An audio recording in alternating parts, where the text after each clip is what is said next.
La estética es la disciplina que investiga las condiciones de lo bello en el arte y en la naturaleza. Es la manera particular de entender el arte o la belleza. La palabra estética proviene del griego aesthetikos, que significa susceptible de ser percibida por los sentidos. La terminología estética hace referencia a la apariencia exterior de una persona o cosa desde el punto de lo bello. La estética estudia las razones y las emociones estéticas, así como las diferentes formas del arte. La estética, así definida, es el dominio de la filosofía que estudia el arte y sus cualidades, tales como la belleza, lo eminente, lo feo o la disonancia.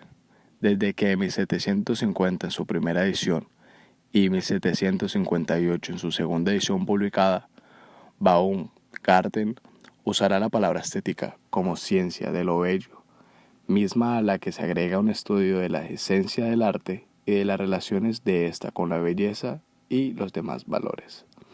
Algunos autores han pretendido sustituirla por otra denominación, sea calología, que atendiendo a su etimología significa ciencia de lo bello.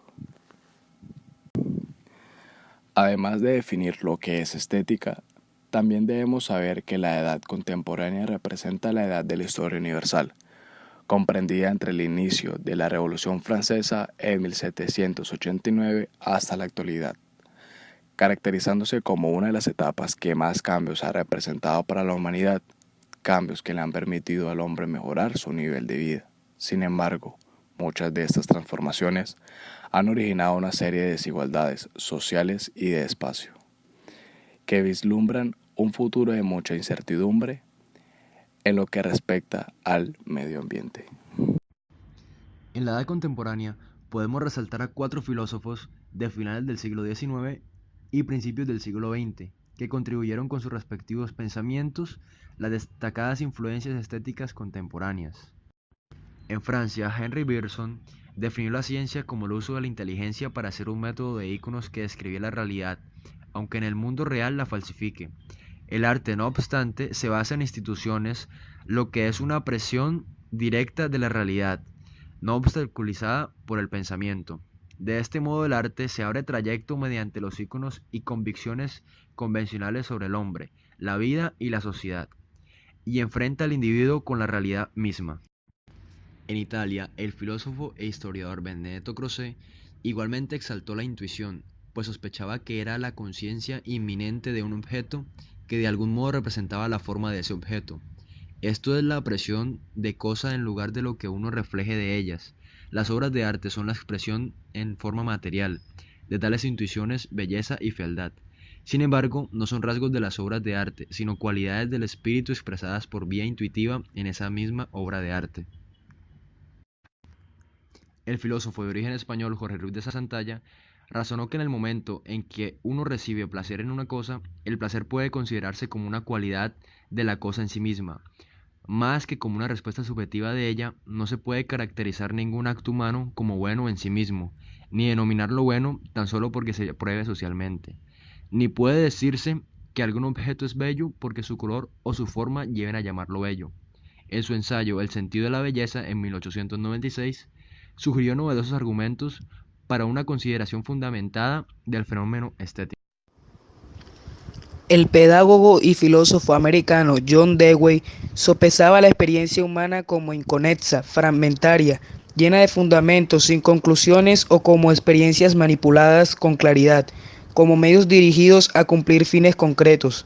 Aquellas experiencias excepcionales que fluyen desde sus orígenes hasta su consumación son estéticas.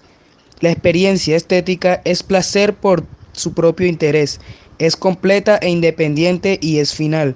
No se limita a ser instrumental o a cumplir un propósito concreto.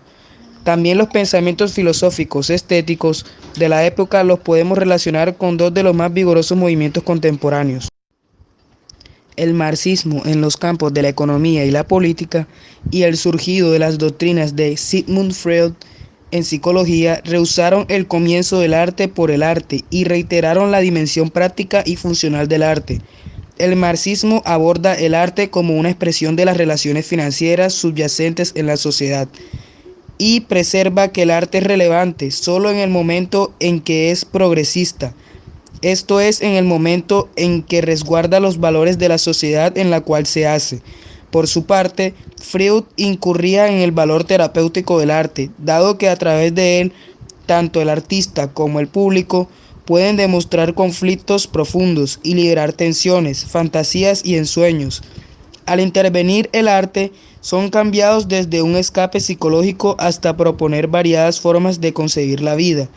En la pintura y la poesía surrealista, el subconsciente fue empleado como fuente creativa. La técnica de ficción centrada en la conciencia, patente, especialmente en los textos del escritor irlandés James Joyce, se derivaba no solo de la obra de Freud, sino además de principios de psicología, obra del filósofo y terapeuta americano William James, y del monólogo interior de las novelas de Edward Dujardin. En Lectura Crítica, 1929, describía experimentos que revelan que además los individuos muy cultos están condicionados por su educación, por las valoraciones de los demás y por otros elementos sociales y circunstanciales en sus respuestas estéticas.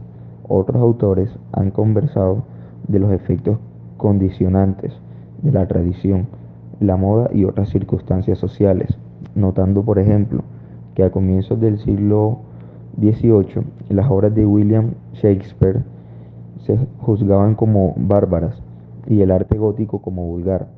El interés creciente por la estética se señaló en la aparición de diferentes publicaciones, tales como Journal of Aesthetics en Art Criticism, fundada en Estados Unidos en 1949, Review de Aesthetic, desarrollada en Francia en 1948, y la British Journal of Aesthetics, fundada en 1960 en Gran Bretaña. El existencialismo también se destacó, ya que el filósofo y escritor francés Jean-Paul Sartre abogaba por una modalidad de existencialismo en la que el arte fuera una expresión de la libertad del individuo para tomar la elección y de este modo procurar de esclarecer la responsabilidad individual de su elección. La desesperación evidenciada en el arte no es un fin sino un comienzo, porque erradica las culpas y excusas por las que el individuo común sufre, y abre la vía para la legitimidad, libertad. Se generaron controversias académicas durante el siglo XX que giraban sobre el sentido del arte. El crítico y semántico británico Ivor Armstrong Richards aseguraba que el arte es un lenguaje. Sostenía que se conservan dos clases de lenguaje: el simbólico, que difunde ideas e información, y el emocionante, que expresa, evoca y estimula sentimientos y conductas. Consideraba el arte como un lenguaje emocionante que da orden y coherencia a la experiencia y a las conductas, sin contener significados simbólicos. La obra de Richards fue además significativa por emplear específicas técnicas psicológicas en el estudio de reacciones estéticas.